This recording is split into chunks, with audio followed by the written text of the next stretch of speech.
I'm here with Vicki Chairs, and I want to talk a little bit about the RELOC, which is very interesting. Tell us what that is. Basically what the RELOC is, it's a reverse equity line of credit is what it stands for. And what it does is it lets somebody do a reverse mortgage, opening up a line of credit on their house that allows them to have equity that they can access, but they don't have to use it. So all it does is it allows them to access equity, have it available, but the difference is it compares to kind of like a HELOC, if you're familiar with the HELOC.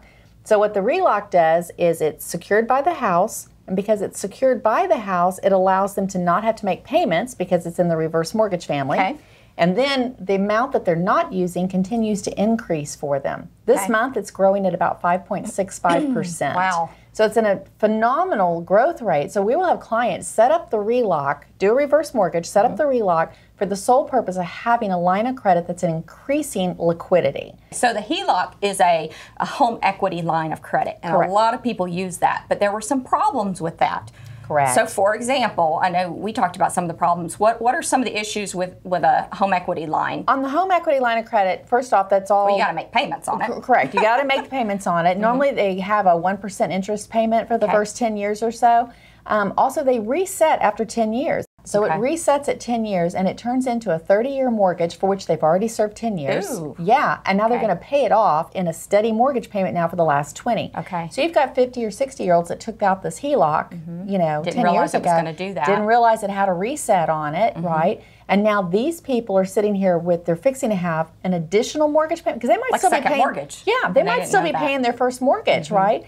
I'll have clients that'll tell me, oh, I only owe $27,000 on the mortgage. And then you hear they have a $72,000 HELOC. Wow. You know, that they're 7.5 years into, and it's going to reset. And it's going to reset in 2.5 years, and now they're going to have 2 mortgage payments. And the bank can limit them and say, no more. They can cut it off. So the bank can say, you have a $50,000 line, you've used 30, but maybe the bank is feeling overexposed. In 2008, a lot of HELOCs got called with people with good credit.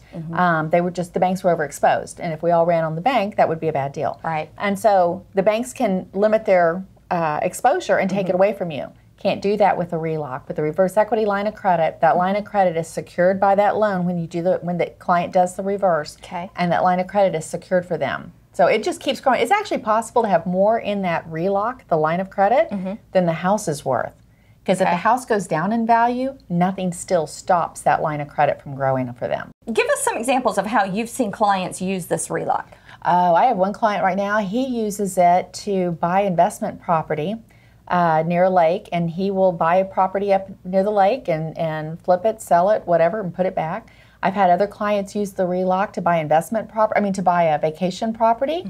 I've had some, mainly what I see mostly get used is they'll buy a second property to create rental income off of it. So now they've just taken equity in their home, just bought a second house down the street they can keep an eye on or something, and they've got additional income. So now they have the RELOC, and they have for the liquidity, and it's producing for them. And of course, they're getting the equity off the other house. You know, I know you're a loan officer, but you really should be a financial planner for these folks. No, they have a different set of guidelines, But the big thing is that financial planners and people that the clients trust, those are the people that really need to know about this product. Because you're trying to, in the case of the boomers, they've been great with accumulating wealth, and now as they get into retirement, they're going through this distribution phase. And a lot of cases, a lot of people help them get up the mountain, but you got to find somebody that knows how to take you back down the mountain.